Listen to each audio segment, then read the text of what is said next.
नमस्कार सांग मैंने आपण मानु समस्त मो स्टोरी चैनल स्वागत। चलतु कहानी शुणा नागुणीर प्रतिशोध शेष भाग।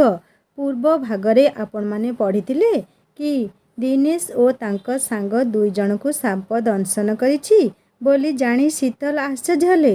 एबे चलतु तापरे शुणा ए कथा जानी शीतलकर गत राति कथा मने पड़ला जे राति रे दिशांक रूम को गोटे साप पशिथिबा कथा चौकीदार कहिथिला। से जाई ए विषय दिशा को कहले। दिशा आश्चर्य हो गले कारण से तो शक्ति ए जाए पाई नाहंती। हेले ए सबु करूछि किए माने कौन ए सबु सोना करूछि मने मने दिशा भाबुथांती। हेले शीतल दिशांक सुखिला मुह देखी भाबिले निहाती भाउज किछि ना किछि कथा लुचौछंती। दिशा संध्या समय देखिले जे तांको रूम को पुणी सोना नागुणी बेसरे प्रवेश कले। से संगे संगे प्रवेश करी रूम को सोना को अटकाई पचारे कौन पाई तू एमिति करुछु। सोना निज मनीष रूप को आसी कहले जे मु तते ए घरु बाहर करदेवी। दिशा कहले तू कौन पाई मो पछरे पड़ीछु। किछि वर्ष आगरु तू मो सह आउ रुद्रंक सह जहा कलु शेषरे रुद्र को मनीष जन्म नेबा पाई पड़िला। तू तोर भौणी भिणेई सह मिसी कला जादू कलु मणि पाइबा लोभरे ओ मो रुद्र को हासिल करिया पाई तू तोर सीमा पार कलु। मते तोर सांग कही तू कला जादू कलु मु मूर्ख से सब विषय अज्ञात थिली।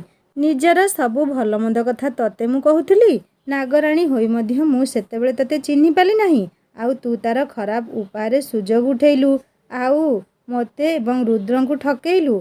सोना कहला मु तो प्रथम ही रुद्र को भल पाउथली हेले रुद्र तोते भल पाइले।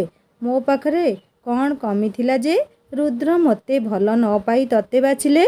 दिशा कहला मु भी रुद्र को भल पाउथली हेले मो प्रेम रे हासिल उद्देश्य न थिला निस्वार्थ प्रेम।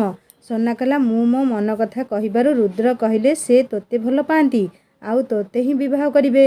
ए कथा मु सही न पारी महादेव को मंदिर रे मो प्रकृत रूप नहीं कांदीबाकु लागिली एवं महादेव को पचारली जे कौन कले मु मो रुद्र को फेरी पाइबी। सेही समय मोर कालू बाबा सह देखा हैला। से मते कहले से मोर साहाଯ୍य करिवे रुद्र को पाइबारे ता बदले मु तांको नागमणि आनी देबी। ए कथारे मु राजी होई गली आउ सेथिरे मते मो भौणी ओ भिणेई साहाଯ୍य कले। हेले मु कला विद्या शिखु शिखु डेरी होई गला तोर रुद्रंक विवाह होई गला आउ तुमे दुहे जीवन रे आगे जाइथिलो। तू मा हबाकू जाउथुलु तोर शक्ति बढ़ी जाइथिला। दिशा कहला हाँ मु से समय भूली परिबी नाही केबे। सांग होई तू मो सह जा कलु। दिशांक आखि छल छल हो जाए। ठीक एतिक बेले हठात बाहर पाटी शुणागला गोटे चाकर को साप कामुड़ी आउ से साप शुभम को रूम रो झरका दे प्रवेश कला बोली चौकीदार कहला। बारंबार शुभम को रूम को साप प्रवेश करुची ए कथा सुनी सबु आश्चर्य हेले। दिशा ए सबु सोना तू ए सबु करिछु ना कही घूरी पड़ला बेलकू सोना आउ रूम रे नहांती। एति बेले शुभम और बाकी घर लोक मैंने आसी दिशांक रूम रो कबाट को बाड़ेलारू दिशा कबाट खोलिले। शुभम कहले दिशा तुम्हें ठीक अछ तो। दिशा कहले हाँ कौन है कि। लता कहले अरे चौकीदार कहला तुम दुही रूम रु साप प्रवेश करिछि। दिशा न जानला परी कहले काई मु तो देखी नहीं समस्ते खोजुथांती साप को। ठीक एति बेले रमाकांत और सोना आसिले। रमाकांत सबु कथा भूली आसीथिबारु राणा प्रताप खुशी हो जाइतिले। राणा प्रताप को रमाकांत कहले मु आसी न थांती हेले सोना मते व्यस्त करदेला।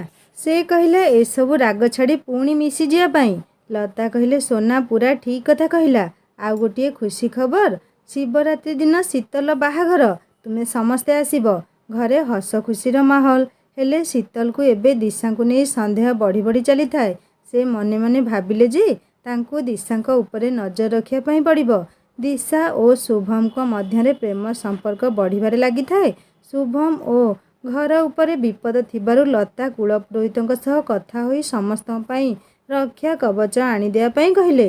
विवाह काम बढ़ी जोरसोर रे करा जाउ थाए।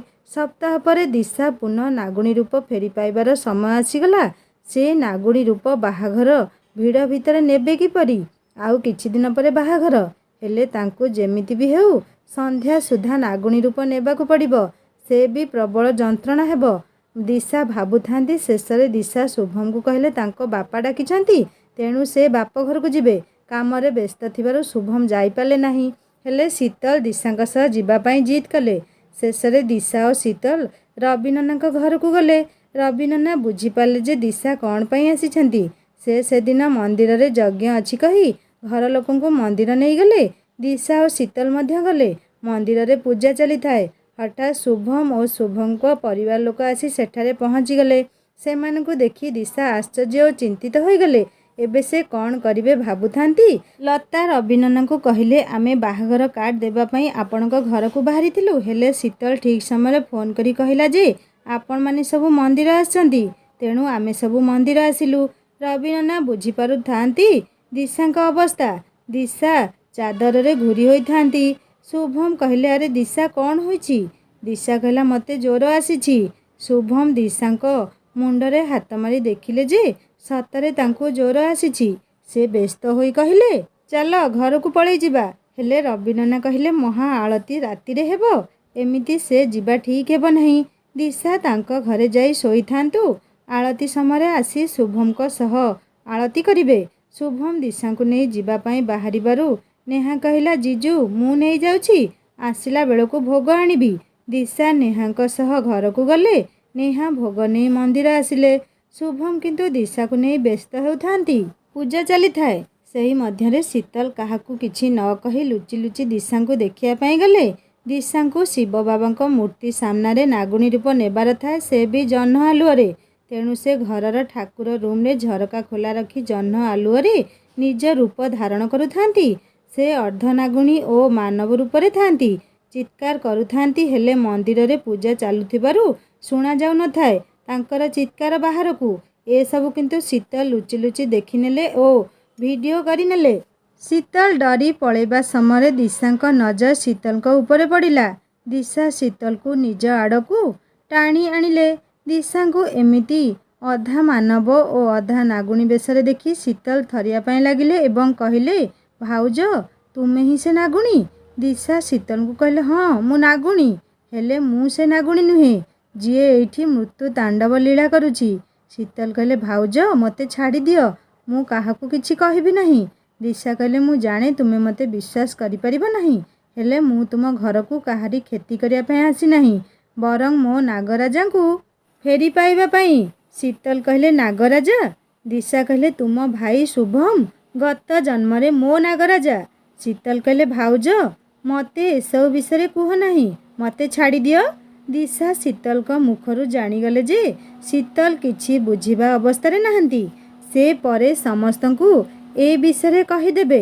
ଶେଷରେ ଦିଶା ଶୀତଲକୁ ସେସବୁ କଥା ଭୁଲିଯିବା ପାଇଁ କ୍ଷଣ ସ୍ମରଣହୀନ ବିଷ ଦେଲେ ଏବଂ ତାଙ୍କ ମୋବାଇଲରୁ ଭିଡ଼ିଓ ଡିଲିଟ୍ କରିଦେଲେ। ଶୀତଲ ଅଚେତ ହୋଇ ପଡ଼ିଗଲେ। ଶୁଭମ ଏସବୁ ଦୂରରୁ ଦେଖି ଦୌଡ଼ି ଆସିଲେ।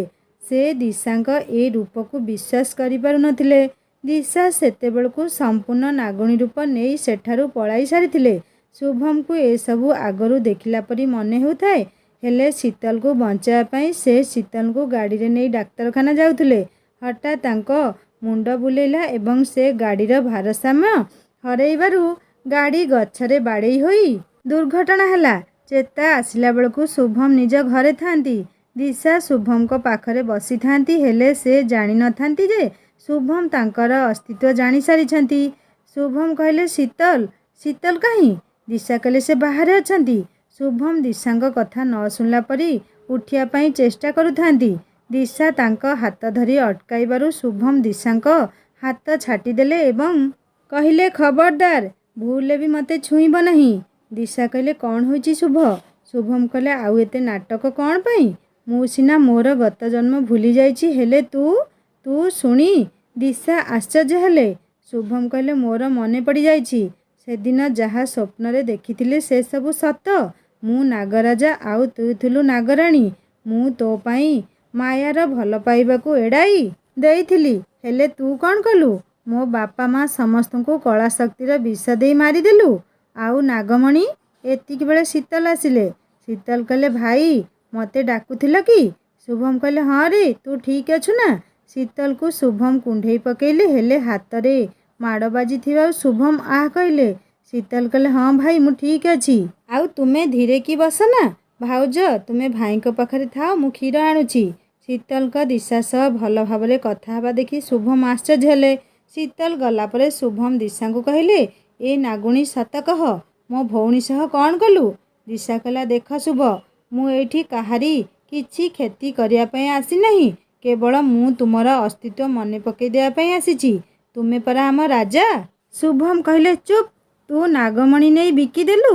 ଆଉ ଆମ ଛୁଆକୁ କ'ଣ କଲୁ କହ? ରୁଦ୍ର ଆଉ ଦିଶାର ଛୁଆ କାହିଁ? ଦିଶା ସେ ଦୁନିଆକୁ ଆସିବା ପୂର୍ବରୁ କହି କାନ୍ଦିବାକୁ ଲାଗିଲେ। ଶୁଭମ କହିଲେ, ହଁ, ମୋର ମନେ ପଡ଼ିଲା। ମାୟା ମୋତେ କହିଥିଲେ ତୁ କେବଳ ମଣି ପାଇଁ ମୋତେ ବିବାହ କରିଥିଲୁ। ମଣି ପାଇଲା ପରେ ତୁ ଛି ଛି। ଦିଶା ଆଶ୍ଚର୍ଯ୍ୟ ହୋଇ ଭାବୁଥାନ୍ତି, କ'ଣ ଶୁଭମଙ୍କ ଅଧା ଅଧୁରା ମନେ ପଡ଼ିଛି କି? ଏତିକିବେଳେ ଫୋନ୍ ଆସିଲା ସୋନାଙ୍କର ଯେ ସୋନାଙ୍କ ମା ଓ ବାପା ରମାକାନ୍ତଙ୍କୁ ନାଗୁଣୀ ଦଂଶନ କରିଛି। ଶୁଭମ ଦିଶାଙ୍କୁ କହିଲେ, କେତେ ଲୋକଙ୍କ ଜୀବନ ନେବୁ ତୁ? କାହିଁକି ରମାକାନ୍ତ ଅଙ୍କଲ ଓ ତାଙ୍କ ସ୍ତ୍ରୀକୁ ମାରିଲୁ? ଦିଶା କହିଲା, ମୁଁ କିଛି କରିନାହିଁ। ଏସବୁ ସେ ମାୟାବିନୀ ସୋନାର କାମ। ଶୁଭମ କହିଲେ, ବାସ୍, ଆଉ ମିଛ ଜମା ବି କହନି।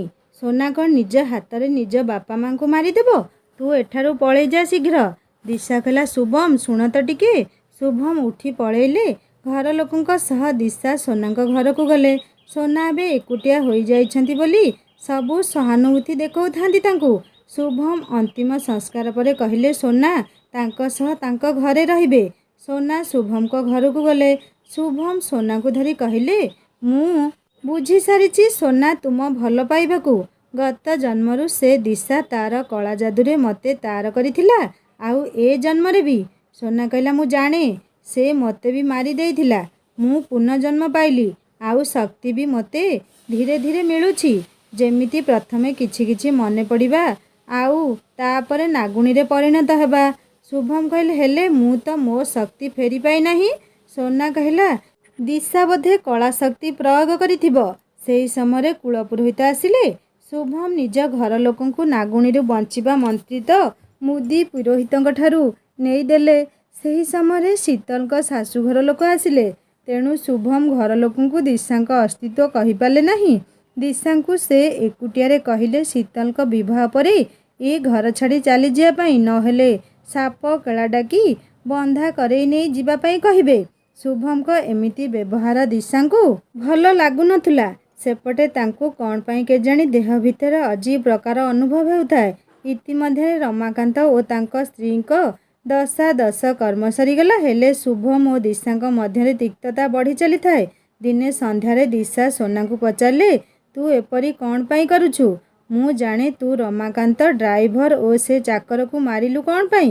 ତୁ ତୋର ଭଉଣୀ ଓ ଭିଣେଇମାନେ 15 ବର୍ଷ ତଳେ ଯେଉଁ ନାଗ ନାକୁଣୀକୁ ରମାକାନ୍ତ, ରାଣା ପ୍ରତାପ ଓ ତାଙ୍କର ଚାକର ଏବଂ ଚାକରାଣୀ ମିଶି ମାରିଥିଲେ ତାର ପ୍ରତିଶୋଧ ନେଲୁ। ହେଲେ ରମାକାନ୍ତଙ୍କ ସ୍ତ୍ରୀ ତ ନିର୍ଦ୍ଦୋଷ ଥିଲେ। ତୁ କେମିତି ତାଙ୍କୁ ମାରିପାରିଲୁ? ଆମେ ପରା ନିର୍ଦ୍ଦୋଷ ଲୋକକୁ ମାରିପାରିବୁ ନାହିଁ। ସୋନା କହିଲା, ଏସବୁ ନିୟମ ତୋ ନାଗବଂଶ ପାଇଁ, ମୋ ପାଇଁ ନୁହେଁ। ମୁଁ ତୋର ନାଗବଂଶ କି ମହାଦେବଙ୍କୁ ଡରେ ନାହିଁ। ନିଜ ଭାଗ୍ୟ ନିଜ ହାତରେ ଲେଖିଛି। ତୁ ଗଲା ପରେ ମୁଁ ଶୁଭମକୁ ବିବାହ କରିବି, ଆଉ ଶୁଭମଙ୍କ ପୁରା ପରିବାରଙ୍କୁ ମାରିଦେବି। ଥିବା ତ କେବଳ ମୁଁ ଆଉ ମୋ ଶୁଭମ। ଦିଶା କହିଲା, ବାସ୍, ଶୁଭମ କେବଳ ମୋର। ସୋନା କହିଲା, ତୁ ହାରିଯାଇଛୁ। ତୋ ସହ ତୋର ଭଗବାନ ବି। ଦିଶା କହିଲା, ଅପେକ୍ଷା କର ସମୟକୁ, କିଏ କାହାର ହେବ। ଏତିକିବେଳେ ଶୀତଲଙ୍କ ଶ୍ୱଶୁର ଫୋନ୍ କରି କହିଲେ ତାଙ୍କୁ ସ୍ୱପ୍ନ ହେଲା ଜଙ୍ଗଲ ମଧ୍ୟରେ ଥିବା ଶିବ ମନ୍ଦିରରେ ବିବାହ ହେବ ବୋଲି। ସୋନା କହିଲେ, ଇତିହାସର ପୁନରାବୃତ୍ତି ହେବ। ଦିଶା କହିଲେ, ହଁ, ଠିକ୍, ହେଲେ ପରିଣତି ଅଲଗା ହେବ। ସୋନା କହିଲା, ଆଗଥର ପରି ଏଥର ବି ତୁ ଆଉ ଶୁଭମ ଅଲଗା ହେବ, ଆଉ ଏଥର ଶୁଭମ ନୁହେଁ, ତୁ ମରିବୁ। ଦିଶା କହିଲା, ଭଗବାନ ଶିବ ଆମର ଇଷ୍ଟ ଦେବତା, ସେ ନ୍ୟାୟ କରିବେ, ଆଉ ତୁ ତୋ କର୍ମଫଳ ପାଇବୁ। ସୋନା କହିଲା, ଶୁଭମଙ୍କର ସବୁ କଥା ମନେ ପଡ଼ିନାହିଁ। ଦିଶା କହିଲା, ଆମେ ଦୁହେଁ ପରିପୂରକ, ପରସ୍ପର ବିନା ଅଧା। ଆଉ ଦେଖ, ନିୟତିର ଖେଳ, ତୁ ଚେଷ୍ଟା କଲେ ମଧ୍ୟ ଆମକୁ ଅଲଗା କରିପାରିଲୁ ନାହିଁ। ସୋନା କହିଲା, ହଁ, କିନ୍ତୁ ଏଥର ତୁ ମରିବୁ। ମନେ ଅଛି କେମିତି ମୁଁ ତୋର ରୂପ ନେଇ ରୁଦ୍ରଙ୍କ ମନରେ ତୋ ପ୍ରତି ସନ୍ଦେହ ସୃଷ୍ଟି କରିଥିଲି, ଆଉ ତାଙ୍କ ସହ ଘନିଷ୍ଠ ହୋଇଥିଲି। ତାପରେ ରୁଦ୍ରଙ୍କ ଘର ଲୋକଙ୍କୁ କଳା ବିଷ ପିଆଇଥିଲି। ସେମାନେ ସବୁ ମରିଗଲେ, ଆଉ ତାଙ୍କ ଆଖିରେ ତୋ ଚିତ୍ର ରହିଗଲା, ଆଉ ତୁ ହୋଇଗଲୁ ଦୋଷୀ। ଦିଶା କହିଲା, ହଁ, ମନେ ଅଛି। ତୋର ନାମ ମାୟା, ହେଲେ ତୁ ତୋ ମାୟାବିନୀ ଶକ୍ତିରେ ଆମ ଦୁହିଁଙ୍କୁ ଅଲଗା କରିବାକୁ ଚେଷ୍ଟା କରିଥିଲୁ। ରୁଦ୍ର ଆଉ ମୋ ମଧ୍ୟରେ ଫାଟ ସୃଷ୍ଟି ହୋଇଥିଲା ତୋର ମାୟା ଜାଲରେ। ହେଲେ ତାକୁ ବାନ୍ଧିବା ପାଇଁ ଆମ ଦୁହିଁଙ୍କ ସନ୍ତାନ ଥିଲା ମୋ ଗର୍ଭରେ। ତୁ ତାଙ୍କୁ ସବୁ ସତ କହିବା ପାଇଁ ଚାହୁଁଥିଲୁ, ହେଲେ ସେ ମୋ କଥା ବିଶ୍ୱାସ କରୁନଥିଲେ। ଇତିମଧ୍ୟରେ ତାଙ୍କର ରୁଦ୍ରଙ୍କ ପରିବାର ସମସ୍ତଙ୍କୁ କଳା ବିଷ ଦେଇ ତୁ ମାରିଦେଲୁ। ଦୁହିଁଙ୍କ ସମ୍ପର୍କରେ ଲକ୍ଷ୍ମଣ ରେଖା ଟାଣି ହୋଇଗଲା। ସେ ମୋ ସହ କଥା ହେବା ପାଇଁ ଚାହୁଁନଥିଲେ। ତୁ ତାଙ୍କୁ ଜଣାଇ ବି ପାରୁନଥାଉ ଯେ ମୁଁ ଗର୍ଭବତୀ ଅଛି ବୋଲି। ଶେଷରେ ସେ ନିଜେ ହିଁ ମୋତେ ତୋଠାରୁ କଳା ବିଷ ଆଣି ସର୍ବତରେ ମିଶାଇ ପିଇବା ପାଇଁ ଦେଲେ। ମୁଁ ବି ଜାଣିନଥିଲି ସେଇଟା ବିଷ ଥିଲା। ମୁଁ ଗୋଟିଏ ଢୋକ ପିଇଥାଏ ସେ ବାହାରକୁ ଗଲେ। ଆଉ ତୁ ତୋ ଭିଣେଇ ଓ ଭଉଣୀ ସହ ଯୋଜନା କରୁଥିବା କଥା ସବୁ ସେ ଶୁଣିନେଲେ। ସେ ଜାଣିପାରିଲେ ତୁ ମାୟାବିନୀ। ମାୟାରେ ଫସାଇଥିଲୁ ତୁ ତାଙ୍କୁ। ଆଉ ଯେଉଁ ବିଷ ତୁ ମୋ ପାଇଁ ଦେଇଥିଲୁ ସେ କାହାରି ନା କାହାରି ଜୀବନ ନେବ। କାରଣ ସେ ହେଉଛି କଳା ଶକ୍ତି।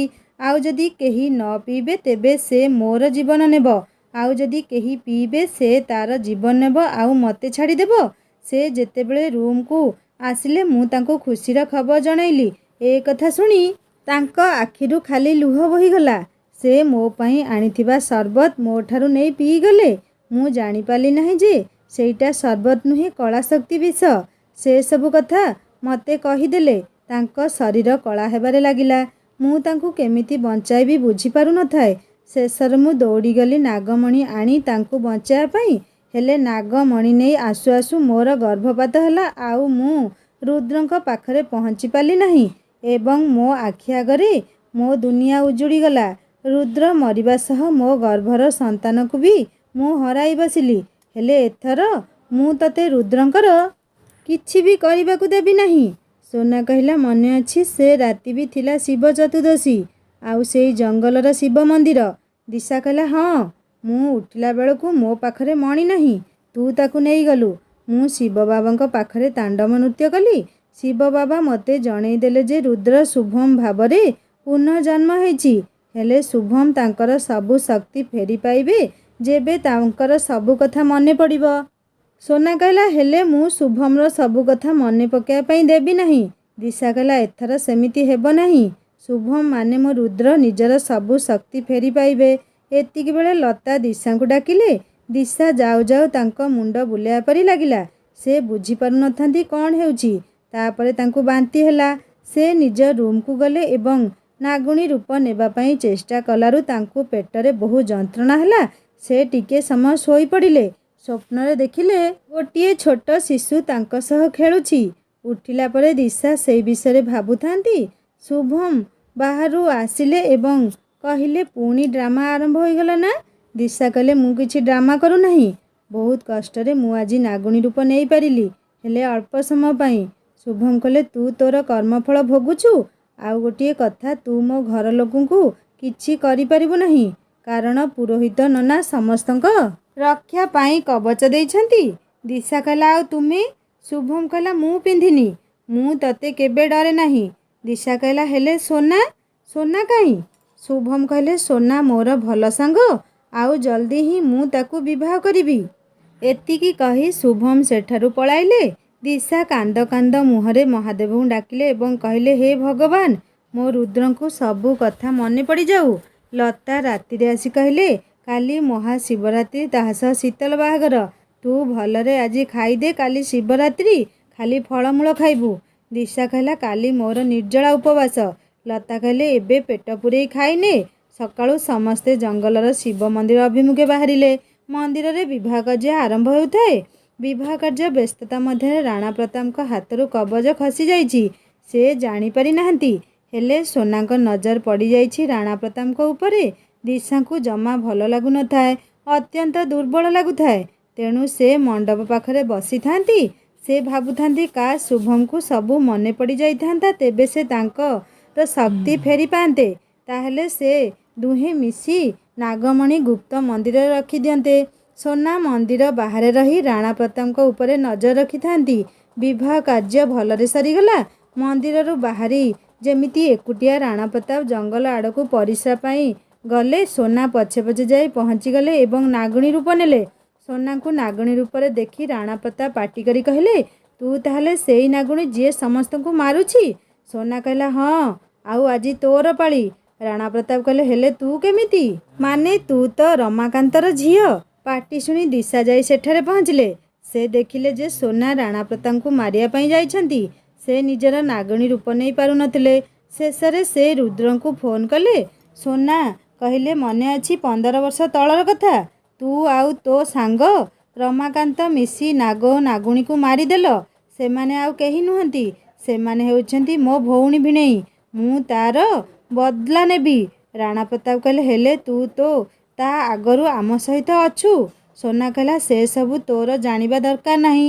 ଫୋନ୍ ପାଇ ଶୁଭମ ଆସୁ ଆସୁ ସୋନା ରାଣା ପ୍ରତାପଙ୍କୁ ନିଜ ଲାଞ୍ଜରେ ଜାବୁଡ଼ି ଧରି ମୁହଁ ପାଖକୁ ନେଇ ଯାଉଥିଲେ। ଦିଶା ପାଟି କରୁଥାନ୍ତି, ସୋନା ଏମିତି କର ନାହିଁ, ତାଙ୍କୁ ତାଙ୍କ କର୍ମଫଳ ମହାଦେବ ଦେବେ। ଦିଶା କିନ୍ତୁ ଆଉ ନିଜ ନାଗୁଣୀ ରୂପ ନେଇ ପାରୁନଥାନ୍ତି। ଶୁଭମ ତାଙ୍କ ବାପାଙ୍କୁ ଏମିତି ଅବସ୍ଥା ଦେଖି ସେ ଜୋରରେ ଚିତ୍କାର କଲେ ଏବଂ କ୍ଷଣିକ ମଧ୍ୟରେ ସେ ନାଗରେ ପରିଣତ ହୋଇଗଲେ। ସୋନା ଶୁଭମକୁ ନାଗ ରୂପରେ ଦେଖି ରାଣା ପ୍ରତାପଙ୍କୁ ଦର୍ଶନ କଲେ। ଶୁଭମ କହିଲେ, ସୋନା ତୁ ଠିକ୍ କଲୁ ନାହିଁ, ତୁ ମୋ ବାପାଙ୍କୁ ମାରିଦେଲୁ। ସୋନା କହିଲା, ସେ ପାପୀ, ସେ ମୋ ଭଉଣୀ ଭିଣେଇଙ୍କୁ ମାରିଛି ନାଗମଣି ପାଇଁ। ଶୁଭମ କହିଲେ, ତୁ କ'ଣ କଲୁ? ମୋତେ ମାନେ ରୁଦ୍ର ତା'ର ପରିବାର ସମସ୍ତ ଲୋକଙ୍କୁ କଳାଶକ୍ତି ବିଷ ଦେଇ ମାରି ଦେଇଥିଲୁ ସେଇ ନାଗମଣି ଆଉ ମୋତେ ପାଇବା ପାଇଁ ନା? ଏ କଥା ଶୁଣି ଦିଶା ଆଶ୍ଚର୍ଯ୍ୟ ହୋଇଗଲେ। ସେ ଶୁଭମ, ତୁମର ସବୁ କଥା ମନେ ପଡ଼ିଗଲା ବୋଲି କହି ଶୁଭମ ପାଖକୁ ସେ ଚାଲିଗଲେ। ଶୁଭମ କହିଲେ, ହଁ ସୋନା, ମୋର ସବୁ କଥା ମନେ ପଡ଼ିଯାଇଛି। ତୁମକୁ ନାଗଣୀ ରୂପରେ ଦେଖି ଶୀତଲକୁ ନେଇଯିବା ସମୟରେ ଗାଡ଼ି ଦୁର୍ଘଟଣା ହେଲା, ସେହି ସମୟରେ ସବୁ ମନେ ପଡ଼ିଯାଇଥିଲା। ହେଲେ ମୋତେ ମୋ ପରିବାର ଲୋକଙ୍କୁ ଆଉ ତୁମକୁ ସୁରକ୍ଷିତ ରଖିବା ପାଇଁ ଥିଲା। କବଚ ଦେଲା ପରେ ମୋ ପରିବାର ଲୋକ ସୁରକ୍ଷିତ ଥିଲେ। ହେଲେ ବିଧିର ବିଧାନ ଦେଖ, ପୁଣି ସେହି ମାୟାବିନୀ ସୋନା ମୋ ଠାରୁ ମୋ ବାପାଙ୍କୁ ଛଡ଼େଇ ନେଲା। ମୁଁ ଶୀତଲ ବିବାହ ଆଉ ଶିବରାତ୍ରି ପୂଜା ପରେ ସମ୍ପୂର୍ଣ୍ଣ ଶକ୍ତି ପାଇଲା ପରେ ତୁମକୁ ଜଣାଇ ଥାନ୍ତି ଯେ ମୁଁ ନାଗରୂପ ଫେରି ପାଇଛି। ସୋନା କହିଲା, ତୁମେ ମୋର, ଦିଶାର ହୋଇପାରିବ ନାହିଁ। ଶୁଭମ କହିଲେ, ଚୁପ୍ ମାୟାବିନୀ, ମୁଁ କେବଳ ଦିଶାର, ଆଉ ମୋ ଦିଶା ସହ ତୁ କ'ଣ କଲୁ? ସେ କ'ଣ ପାଇଁ ତା'ର ନାଗୁଣୀ ରୂପ ଧାରଣ କରିପାରୁନାହିଁ? ସୋନା କହିଲା, ମୁଁ ଦିଶା ସହ କିଛି ବି କରିନାହିଁ। ଆଉ ମୁଁ ତୁମ ପାଇଁ କ'ଣ ନ କରିଛି? ରମାକାନ୍ତର ଝିଅ ହେଲା ନର୍ସ, ତାକୁ ସଫା କରୁଥିବା ସମୟରେ ସୁଯୋଗ ପାଇବା ମାତ୍ରେ ମୁଁ ତା'ର ଛୁଆକୁ ମୋ ଭଉଣୀ ହାତରେ ଅନାଥ ଆଶ୍ରମ ପଠାଇଦେଲି ଆଉ ନିଜେ ଛୁଆ ହୋଇ ରହିଲି। ସେବେଠାରୁ ମୁଁ କେବଳ ତୁମ ପାଇଁ ମାୟାରୁ ସୋନା ହୋଇ ବଞ୍ଚିଛି, ଆଉ ଏ ଦିଶାକୁ ମୁଁ ଛାଡ଼ିବି ନାହିଁ। ଶୁଭମ ଦିଶାଙ୍କୁ ନିଜ ପାଖକୁ ନେଇ ଆସିଲେ। ତାପରେ ସେ ନଜର ପକାଇଲେ ଯେ ସେଠାକୁ ସମସ୍ତେ ଆସିଯାଇଛନ୍ତି। ସୋନା ନିଜକୁ ବଞ୍ଚାଇବା ପାଇଁ ଯାଇ ଶୀତଲଙ୍କ ସ୍ୱାମୀ ରାଜୀବଙ୍କୁ ନିଜ ଲାଞ୍ଜ ମାଧ୍ୟମରେ ଟାଣି ଆଣିଲେ। ଦିଶା କହୁଥାନ୍ତି, ସୋନା, ରାଜୀବ ନିର୍ଦ୍ଦୋଷ, ତାଙ୍କୁ କିଛି କରନା। ସୋନା କହିଲା, ମୁଁ ଜାଣେ ସେଦିନ ମୋ ଭଉଣୀ ଓ ଭିଣେଇ ଠାରୁ ତୁ ନାଗମଣି ନେଇଥିଲୁ, ମୋତେ ଦେଇଦେ, ନହେଲେ ଆଜି ଏଇଠି ମୃତ୍ୟୁର ତାଣ୍ଡବଲୀଳା ହେବ। ଶୀତଲ କହିଲା, ଭାଉଜ ଏସବୁ କ'ଣ ହେଉଛି? ରାଜୀବକୁ ବଞ୍ଚେଇ ଦିଅ। କିଛି ଉପାୟ ନ ପାଇ ଦିଶା ନାଗମଣି ଆଣିବା ପାଇଁ ଗଲେ। ମନ୍ଦିରର ଶିବ ବାବାଙ୍କ ମୁଣ୍ଡ ପଛପଟୁ କାଢ଼ିଲେ। ଦିଶା ସୋନାଙ୍କୁ କହିଲେ, ଆଗ ରାଜୀବକୁ ଛାଡ଼ନ୍ତୁ, ଆଉ ତାପରେ ଯାଇ ସେ ମଣି ଦେବେ। ସୋନା କହିଲେ, ତୁ ମୋତେ ନାଗମଣି ଗୋଟିଏ ହାତରେ ଦେ, ଆଉ ମୁଁ ଏପଟେ ରାଜୀବକୁ ଛାଡ଼ିବି। ଏତିକିବେଳେ ଜୋରରେ ପବନ ବି ବହିବାରେ ଲାଗିଲା। ଶୁଭମଙ୍କ ଇସାରା ପାଇ ବାକି ସବୁ ମନ୍ଦିର ମଧ୍ୟକୁ ଚାଲିଗଲେ। ଦିଶା ନାଗମଣି ଦେବା ସମୟରେ ସୋନା ନାଗମଣିକୁ ଦେଖି ଆଉ ଶୁଭମଙ୍କ ଉପରେ ନଜର ରଖିପାରିଲେ ନାହିଁ। ଯେମିତି ରାଜୀବଙ୍କୁ ସୋନା ଛାଡ଼ିଛନ୍ତି ଆଉ ନାଗମଣି ସୋନାଙ୍କ ହାତରେ ପଡ଼ିଛି। ଶୁଭମ ନିଜ ଲାଞ୍ଜ ମାଧ୍ୟମରେ ସୋନାଙ୍କୁ ଠେଲିଦେଲେ ଆଉ ନାଗମଣି ନେଇଗଲେ। ସୋନା ଚିଲ୍ଲାଇ ଉଠିଲା ବେଳକୁ ରାଜୀବ ଯାଇ ମନ୍ଦିର ଭିତରେ, ଆଉ ଶୁଭମ ଓ ଦିଶା ଗୁପ୍ତ ମନ୍ଦିର ଭିତରକୁ ଗଲେ। ସୋନା ନାଇଁ ନାଇଁ କହି ଜୋରରେ ପାଟି କରୁଥାନ୍ତି। ଶୁଭମ ଓ ଦିଶା ନାଗମଣି ନେଇ ଠିକ୍ ଜାଗାରେ ରଖିଦେଲେ। ସେହି ସମୟରେ ଗୁପ୍ତ ମନ୍ଦିରରୁ ଏକ ଉଜ୍ଜ୍ୱଳ ଆଲୋକ ବାହାରିଲା, ଆଉ ସୋନା ଆସ୍ତେ ଆସ୍ତେ ପଥରରେ ପରିଣତ ହେବାରେ ଲାଗିଲେ। ସୋନା ଚିତ୍କାର କରି କହୁଥାନ୍ତି, ଦିଶା ଓ ଶୁଭମ, ତୁମେ ଠିକ୍ କରୁନାହଁ। ଏ ମାୟାବିନୀ ନିହାତି ଫେରିବ ଆଉ ତୁମ ଦୁହିଁଙ୍କ ଠାରୁ ପ୍ରତିଶୋଧ ନେବ। ଶେଷରେ ସୋନା ସମ୍ପୂର୍ଣ୍ଣ ପଥର ହୋଇଗଲା ଆଉ ପଥର ମୂର୍ତ୍ତିରେ ଲେଖା ହୋଇଗଲା ମାୟାବିନୀ। ଦିଶା ଓ ଶୁଭମ ଗୁପ୍ତ ମନ୍ଦିର ମଧ୍ୟରେ ସପ୍ତନାଗ ଦେବତାଙ୍କୁ ପ୍ରାର୍ଥନା କରି ପଚାରିଲେ, କ'ଣ ପାଇଁ ଦିଶା ନାଗୁଣୀ ହୋଇପାରୁନାହାନ୍ତି? ସେହି ସମୟରେ ସପ୍ତନାଗ ଦେବତା ଆସି କହିଲେ ଯେ ଦିଶା ମା ହେବା ପାଇଁ ଯାଉଛନ୍ତି। ଯେହେତୁ ଦିଶା ଓ ଶୁଭମ ମଣିଷ ଅବସ୍ଥାରେ ନାଗଶକ୍ତି ହରାଇଥିବା ସମୟରେ ମିଶିଥିଲେ ଏବଂ ଗର୍ଭ ରହିଥିବାରୁ ସେ ଗର୍ଭ ମନୁଷ୍ୟର, ତେଣୁ ଗର୍ଭବତୀ ଅବସ୍ଥାରେ ଦିଶା ନାଗୁଣୀର ଶକ୍ତି ହରାଇ ବସିଛନ୍ତି। ପ୍ରସବ ପରେ ସେ ତାଙ୍କର ଶକ୍ତି ଫେରି ପାଇବେ ଆଉ ଦିଶା ଓ ଶୁଭମ ଚାହିଁଲେ ମାନବ ସମାଜରେ ରହିପାରିବେ। ହେଲେ ନାଗମଣିର ଦାୟିତ୍ୱ ତାଙ୍କର, ଆଉ ତାଙ୍କର ସନ୍ତାନ ନାଗଶକ୍ତି ପାଇବ କି ନାହିଁ ତାହା ସମୟ ଓ ପରିସ୍ଥିତି ଉପରେ ନିର୍ଭର କରେ। ଏତିକି କହି ନାଗଦେବତା ପଳେଇଲେ। ଦିଶା ଓ ଶୁଭମଙ୍କ ଖୁସି କହିଲେ ନ ସରେ। ସେମାନେ ଖୁସିରେ ପରସ୍ପରକୁ ଆଲିଙ୍ଗନ କଲେ ଏବଂ ଗତ ଜନ୍ମର ଅଧୁରା ସମ୍ପର୍କ ଆଗକୁ ବଢ଼ିଲା। ଶୁଭମ ଓ ଦିଶା ମନ୍ଦିରରୁ ବାହାରିଲା ବେଳକୁ ସବୁ ନାଗ ଓ ନାଗୁଣୀ ସେ ଦୁହିଁଙ୍କୁ ପ୍ରଣାମ କଲେ। ଶୁଭମ ନିଜ ଶକ୍ତି ବଳରେ ସେଠି ଥିବା ସମସ୍ତ ମାନବଙ୍କ ସ୍ମୃତିରୁ ସେ ଦୁହେଁ ନାଗଶକ୍ତି ଦ୍ୱାରା ନିଜେ ନାଗ ଓ ନାଗୁଣୀ ବୋଲି ତାଙ୍କ ମନରୁ ହଟେଇ ଦେଲେ। କେବଳ ସେମାନଙ୍କର ଏତିକି ମନରେ ରହିଲା ଯେ ସୋନା ହେଉଛି ନାଗୁଣୀ ଆଉ ସେ ରାଣା ପ୍ରତାପଙ୍କୁ ମାରିଦେଲା। ଏବେ ଦିଶା ଓ ଶୁଭମ ଖୁସିରେ ଘର ସଂସାର କରି ରହିଲେ। ସମସ୍ତେ ଦିଶାଙ୍କ ଗର୍ଭ ଅବସ୍ଥାରେ ବହୁ ଯତ୍ନ ନେଉଛନ୍ତି ଆଉ ମାୟାବିନୀ ଆଜି ପଥର ପାଲଟି ଯାଇଛି। ସାଙ୍ଗମାନେ, ନାଗ ନାଗୁଣୀଙ୍କର ଯିଏ କ୍ଷତି କରିଥାଏ ସେମାନେ ସତରେ କ'ଣ ତାର ଫଟୋ ଆଖିରେ ଉଠେଇ ନିଅନ୍ତି? ଏ କଥା ମୋତେ ନିଶ୍ଚୟ କମେଣ୍ଟ କରି ଜଣାଇବେ। କାହାଣୀ କେମିତି ଲାଗିଲା ମୋତେ ନିଶ୍ଚୟ କମେଣ୍ଟ କରି ଜଣାଇବେ। ଏହି କାହାଣୀଟି ଆପଣମାନଙ୍କ ହୃଦୟକୁ ଯଦି ଛୁଇଁ ପାରିଥାଏ ତାହେଲେ ଲାଇକ୍ଟେ କରିବେ, ସାଙ୍ଗମାନଙ୍କ ସହିତ ସେୟାର କରିବେ। ଆଉ ଯଦି ମୋ ଚ୍ୟାନେଲରେ ନୂଆ ଅଛନ୍ତି ତାହେଲେ ସବସ୍କ୍ରାଇବ୍ କରି ବେଲ୍ ଆଇକନ୍ ଦବାଇଦେବେ। ଜଲ୍ଦି ପୁଣି ଦେଖା ହେବ ଆପଣମାନଙ୍କ ସହିତ ଆଉ ଗୋଟେ ନୂଆ କାହାଣୀ ସହିତ। ହିନ୍ଦୀ ଷ୍ଟୋରି ଚ୍ୟାନେଲ ଭିଜିଟ୍ କରି କାହାଣୀ ଶୁଣନ୍ତୁ। ଲାଇକ୍, ସେୟାର, ସବସ୍କ୍ରାଇବ୍ କରିବାକୁ କେବେ ଭୁଲେନି। ରହୁଛି ନମସ୍କାର, ଜୟ ଜଗନ୍ନାଥ।